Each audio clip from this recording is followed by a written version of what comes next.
Hi, everybody. Man. Welcome, Hi. everyone. This is More Than Money. I'm Mark Manelli, your host, Stephen Balance. and we're here to discuss everything financial from a biblical perspective. Yep. Hopefully, to help your life be a lot more fuller and joyful, and get past the anxiety and frustrations of everyday finance and onto a deeper relationship with your Lord and Savior Jesus Christ.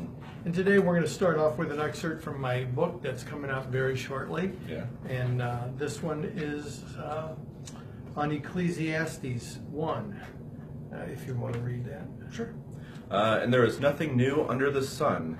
Is there anything of which it may be said, see, this is new? It has already been in ancient times before us. You know, that's so understandable for everybody. Nothing new, but everybody say, what about the internet? What about this? What about that? It's like, you know, the application of some things is new, but when it gets down to the heart of things, and that's what this is talking about, the heart of things, nothing's new. For example, it's not new that business owners or people trying to make a buck will try all sorts of schemes to take money out of your pocket and put it into theirs. Yeah. Or to use and abuse people for profit, and to hide behind some sort of structure, whether it's a business structure, a corporation, whatever. You know, so that's not new. What is new, though, is the ability to start being able to see into these companies. For example, corporations. A lot of people believe corporations were originally formed specifically just to raise capital to start a business. Okay. And I think that is the primary reason for it. But many other people believe that they were formed just to hide the workings going on behind the scene. That seems more likely. You know, instead of pointing to the individual and saying, you're the bad guy. And, oh, it's a corporation, it's not me. You know, Okay. that kind of thing. Well, what's new nowadays is we have the internet. Yeah. We have all sorts of ways to get information. We have 24/7 cable TV news going on everywhere. So if something happens, you're able to see about it. Now, sometimes, especially nowadays, it seems like fake news is taking the headlines, because now not only can you see the ugliness, the reality of ugliness, but people are making up ugliness on top of it. Yeah. So it's getting confusing again. But the bottom line is that it is possible to sort through all the ugliness going on. And you as an investor can now see what that corporation is doing, who it's doing it to, how it's doing it, and why it's doing it. And that brings us to the whole concept of being a stock owner. You know, as a stock owner, that's when you invest in a mutual fund, in an ETF, in multiple different packaged products, or directly in a company itself, you are becoming a stockholder. A stockholder means that you are an owner of that company. I mean, a lot of people say, well, I'm just a small, tiny little owner. Yeah, absolutely you are. You know, there might be hundreds of millions of shares out there, and you might own 10 or 100 or 1,000. Yeah. And it makes you a small owner. But you're an owner just the same, which puts you into to participating with what's going on in that company. Yeah. So if for a Christian, it's essential for us to realize that owning a stock means you're an owner. The more stock you own, the bigger your ownership in the company, and so forth.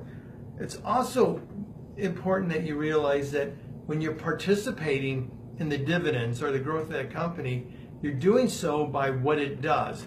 So unfortunately, or fortunately, if a company does something good, for example, maybe a cure for a disease, you may profit from that by the royalties or the product sales or whatever, or the growth of the company as the sales explode. You're profiting from a very good thing. Unfortunately, if that company does something ugly, like use or abuse people, like the tobacco company did, you know, and like many other companies do for addictive products, or other things like that, and you make money off of that, you've made it through harming others.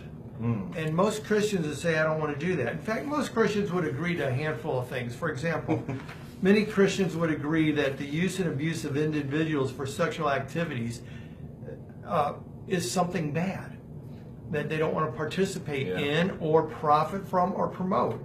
Or ending a life, either a baby's or an adult's. You wouldn't want to be involved in abortion or murder. You wouldn't probably want to be involved profiting from or promoting the production and promotion of products that harm or even destroy consumers, that cause addiction.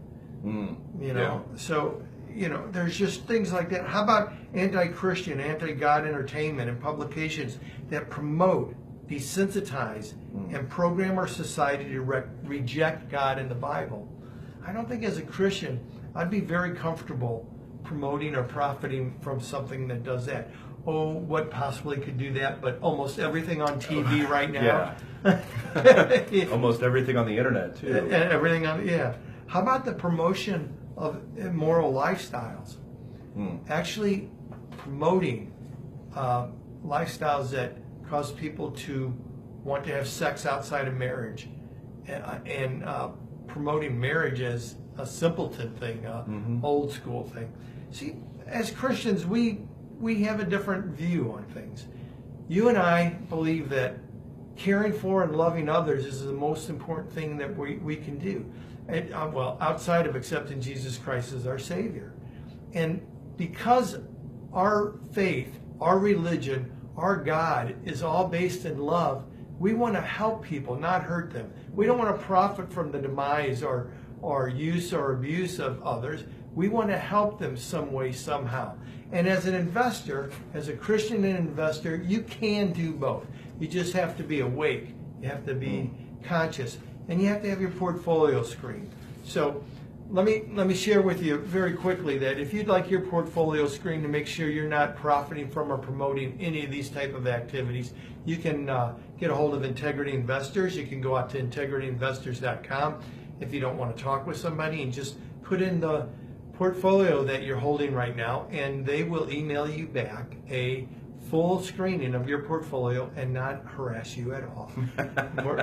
You know, that's my company. I love people, and we're here to help. If you decide you want help beyond that, you can contact us. Also, I believe on morethanmoney.com, we have a screening page also. Yeah, mtmministries.com. mtmministries.com, you can do it there. Or you can go out to Evaluator Services, where a lot of the information comes from. But no matter whether you want to search through the internet, comb through the news, do whatever you want to do, or make it easy and just have somebody else do it for you, I really encourage you to just take the step of seeing what's in your portfolio. What are you profiting from, and what are you promoting? And then consider how that fits with your basis of faith, of Christianity, which is love.